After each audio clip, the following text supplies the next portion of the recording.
Hello everyone, welcome to YouTube channel of Torin wealth management. Cricket world cup 2023 शुरू हो चुका है।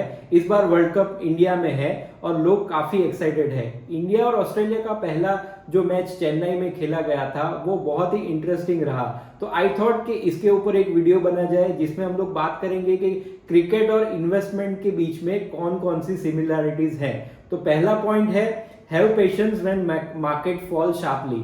कई बार ऐसा देखा गया है कि इंडिया की क्रिकेट टीम पहले 2-5 ओवर में ही 2-3 विकेट गिर जाती है। पर्टिकुलरली पहली मैच की बात करें तो इंडियन क्रिकेट टीम ने 2 रन में 3 विकेट गंवा दी थी। लेकिन क्या आपने टीवी बंद कर दिया कि अभी तो मैच इंडिया हार जाएगी और ये मैच नहीं देखना चाहिए? लेकिन जब कभी भी मार्केट गिरता है और जब कभी भी इनिशियल इन्वेस्टर जो अभी इन्वेस्टमेंट रिसेंटली उन्होंने शुरू किया है और उनको अगर नेगेटिव रिटर्न दिखता है और मार्केट गिरता जाता है, तो काफी सारे इन्वेस्टर को मैंने देखा है पिछले 10-12 सालों में कि पहले 1-1.5 साल में ही एसआईपी बंद कर देते हैं, स्टॉक मार्केट से निकल जाते हैं। लेकिन ये उनकी सबसे बड़ी गलती है। जैसे मैच में हमने देखा कि केएल राहुल और विराट कोहली ने पेशेंसली बैटिंग की और धीरे धीरे सिंगल डबल लेते गए और मैच को एंड तक लाके जिता दिया। इसी तरह से अगर आप एक सक्सेसफुल लॉन्ग टर्म इन्वेस्टर बनना चाहते हो तो इनिशियली अगर आपके इन्वेस्टमेंट में इस तरह के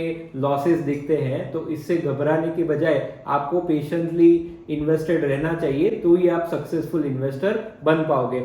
सेकेंड पॉइंट है, focus on single and double then try to hit the boundary.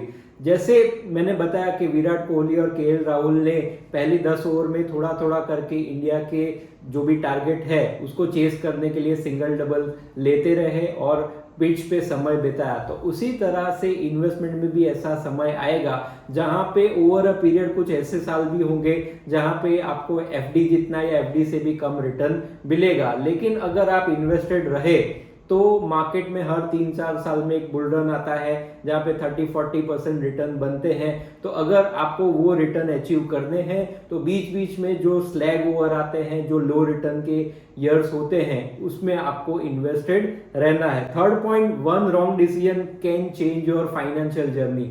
जैसे इनिशियल 10 ओवर में विराट कोहली का एक कैच छूटा था और वहीं से मैच टर्न अराउंड हुई, जो आपको भी याद होगा। उसी तरह से अगर आपने कोई गलत फाइनेंशियल डिसीजन ले लिया, कोई गलत इन्वेस्टमेंट, कोई गलत पॉलिसी ले ली और ओवर अ पीरियड आप गलत प्रोडक्ट में इन्वेस्टेड रहे, तो हो सकता है कि आपकी जो फाइनेंशियल जर्नी है जो आपने डिसाइड की थी उसमें आपका गोल अचीव ना हो पाए। तो इसीलिए जब कभी भी कोई इन्वेस्टमेंट डिसीजन लेते हो तो लॉन्ग टर्म में क्या प्लस पॉइंट माइनस पॉइंट हो सकते हैं उसके बारे में आपको डिटेल में इवोल्यूशन करना चाहिए और फिर कोई इन्वेस्टमेंट डिसीजन लेना चाहिए, ना ही किसी के इन्फ्लुएशन में आने पे कि भाई मेरा फ्रेंड ने ये इन्वेस्टमेंट किया है, ये पॉलिसी ली है तो मैं भी ले लूं। हर एक इन्वेस्टर का इन्वेस्टमेंट डिसीजन पर्सनलाइज होना चाहिए।